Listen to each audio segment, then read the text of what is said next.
Hey folks, today is Friday, October 4th, 2024. As usual, my name is Jake Baldino, here to talk about all the video game news that has been going on this week. And I know I always say it, but this is actually a really jam-packed week. A lot of good stuff to talk about for once, not all negative news. So let's just jump in with the first story.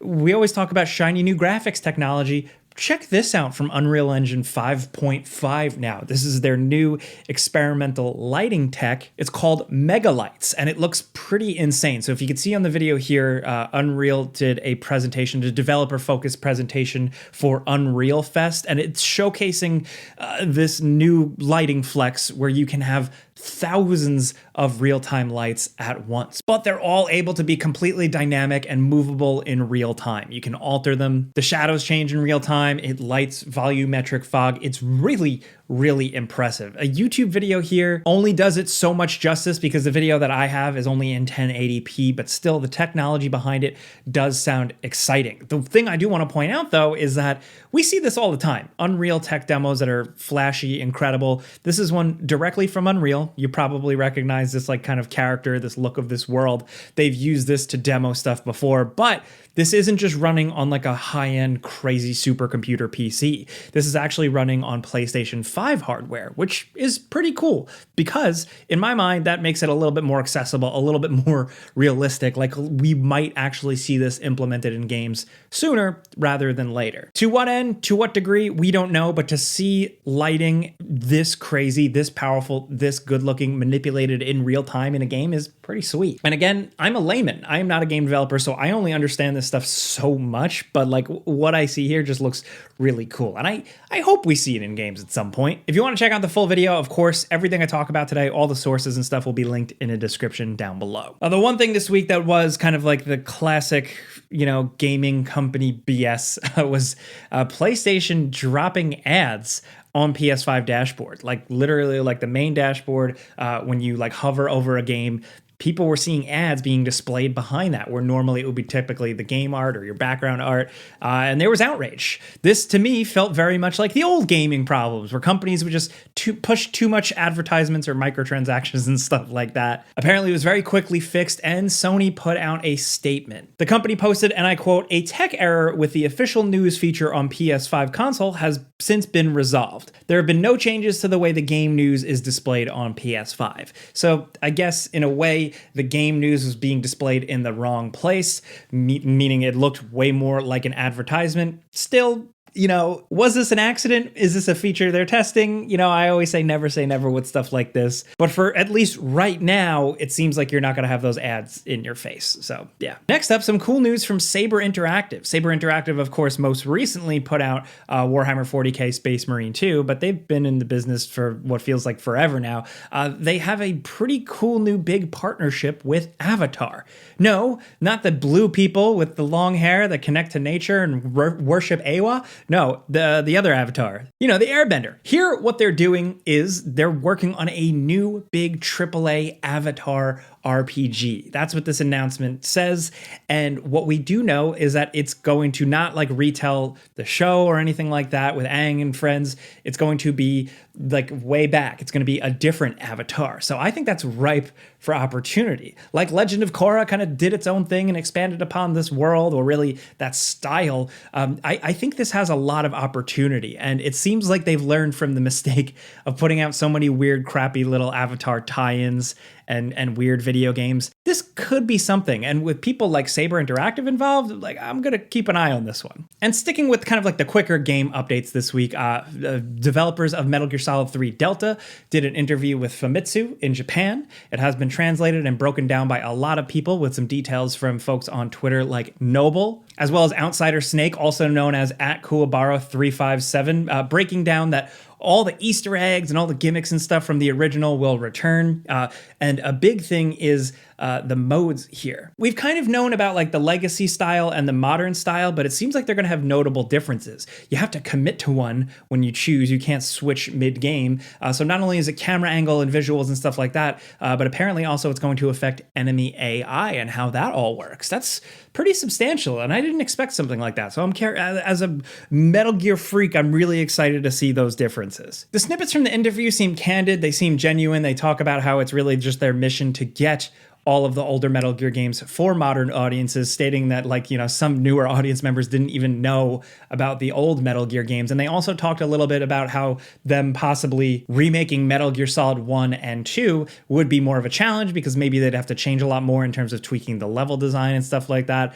I say don't touch Metal Gear Solid 1, but that's the updates with Metal Gear Solid. And speaking of remakes and stuff like that, as of today, it should be going out later, the before you buy video for the Silent Hill 2 remake. I have played through it, and I'm happy to be wrong sometimes. I was skeptical of Bloober Team remaking this, the lightning in the bottle of the original, but they did a good job. It's fun. It's actually scary. It's a little bit longer. There's a couple of more interesting puzzles, and the character performances, James in particular, just make a hell of a difference here on like the feel of the story. But it's got all those foggy city streets. It's got those weird, creepy enemies. You know, and the combat can still be a little messy. There's a couple little visual glitches here and there. And it's kind of like the Resident Evil 2 remake, where it is mostly faithful. They change some things, they tweak some things, but ultimately, I think it's just a good thing to play through. It will never replace the original. I still love the original. I actually really love Silent Hill 1 and 3 more than 2, but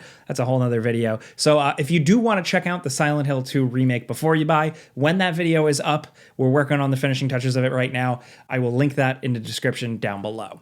Next up, let's talk about today's sponsor. Sometimes in life, things are harder than they should be, especially with today's technology. Everything is overcomplicated. For example, my stove broke, bought a new stove. It can connect to Wi-Fi for some reason, but then when I try to mess around with it, it doesn't even work. There are so many things in life that just have a ton of fuss. But thankfully, today's sponsor, Raycon, is the total opposite of that. These babies just work. They pair up with your smartphone, and then you're good with high quality wireless audio at about half the price of other premium wireless audio brands. But you get all the features here. So even if it's no frills, simple, dependable, it works, you're getting active noise cancellation, which is just such a useful feature if you haven't experienced it yet. 32-hour battery life with this handy dandy carrying charging case, and multi-point connectivity with their newest version of these earbuds really makes a difference because you can share the listening. For me personally, I always keep them in my bag, and they pair up with all my devices seamlessly. No nonsense, no BS. They charge so fast now, 10 minutes of charging in this thing yields 90 minutes of battery life. Plus, I have the blue ones. I like the blue, but I can customize it with this cool little capsule case. Really, long story short, if you haven't heard about Raycon by now, it's a good time to check them out. Plus, they offer a 30-day happiness guarantee. So if you do want to check them out, click the link in the description down below or head to buyraycon.com/gameranx for 25 to 50% off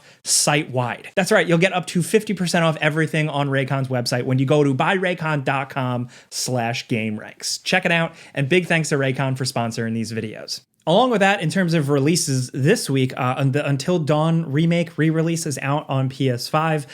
Falcon and Eric behind the scenes will be taking a look at that, so expect a before you buy on that soon as well. But also in terms of releases this week, Starfield Shattered Space is now out. At least as of right now, judging from the early reactions, I haven't played it yet, but it seems like some people were expecting a little bit more for the $30 price tag. Steam reviews right now are all over the place, as well as just like regular reviews and stuff like that, but that is available if you were looking for more Starfield.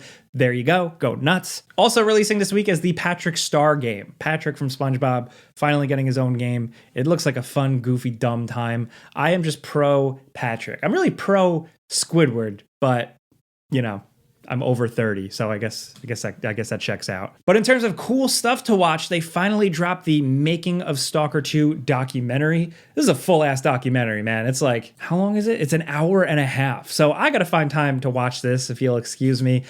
So far, early reactions seem pretty good. I'm excited to finally just see the game, but yeah, if you're looking for a full-length documentary on a video game, which I am always a sucker for, that'll be linked below. Also, we got some new gameplay from the End of Tokyo Game Show for Death Stranding 2 on the beach, showcasing more of the game, but also highlighting a photo mode that looks incredibly quirky and weird and fun, and a lot of people were like, wow, this looks so cool.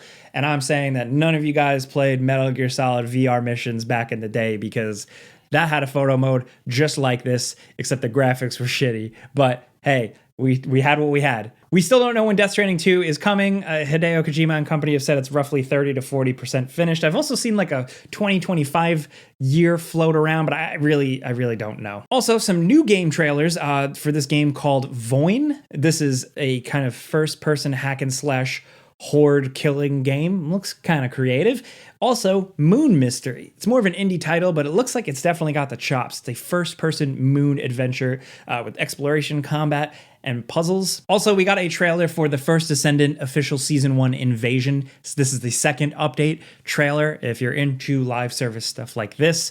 Also, Suicide Squad had a new drop as well, if that's your thing. You know, technically, according to the numbers, it probably isn't, but Season 3 has dropped. It features Lawless. Apparently, according to Eurogamer, it debuted to less than 300 players on Steam, but hey, they're still sticking to putting stuff out. Next up, I always recommend things to read. I think we all talk about gaming so much that we should do our homework sometimes and be well read up on this stuff. And check this out. This is a excerpt from Jason Schreier's new book.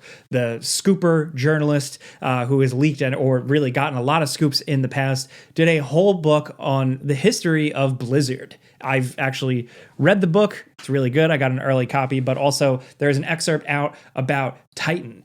This was kind of like their follow-up MMO to World of Warcraft that was canceled years ago. I was really excited for this game, and I followed every little bit of news I could get, and unfortunately it never happened, but thankfully Jason's book gives a little bit more color, a little bit more detail to why it really fell apart. So it's like an excerpt of the book. It's in an article, so if you want to read that, check that out. That's linked in the description down below. But along with that, some news did come out that Blizzard is working on a StarCraft shooter. Yes, I know, Blizzard famous for trying a lot of projects, making a lot of things, and canceling a lot of things, like we just mentioned, Titan. Yeah, apparently they're working on a StarCraft shooter with it being headed up by a former Far Cry studio head. This would be like the third time they're trying to do this.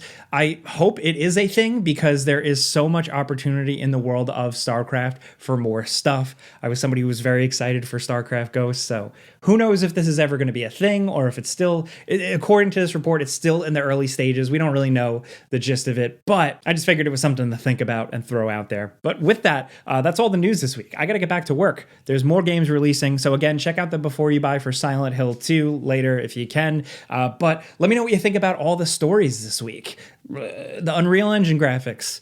Crazy, right? Do you think we're actually going to see that implemented soon? Also, an Avatar AAA RPG. What do you imagine? What do you really want from that? Like, I'm speaking specifically to Avatar fans. I want to know what you guys are feeling on something like this, because I'm a little bit more of a casual fan. Also, what are you playing this weekend? If you're jumping into Starfield Shattered Space, would love to hear your thoughts, but either way, pinned comment down into the comments, that pinned comment that we have, reply to that thread with what you're playing for our research, just so we can kind of get to know what games you guys are playing so we can cater our videos to you. But that's it. I've talked enough. That's the Friday news. If you like getting caught up every single week, I never miss a week. Clicking the like button helps us out. We really would appreciate that. And if you're new, consider subscribing because we do put out videos every single day. But I'm Jake Baldino. You can find me on Instagram, instagram.com/Jake Baldino. It's kind of my favorite platform. It's where I tend to respond the most. But yeah, that's linked below. Thank you guys for watching. Have a great weekend. Be safe. Pizza's on me.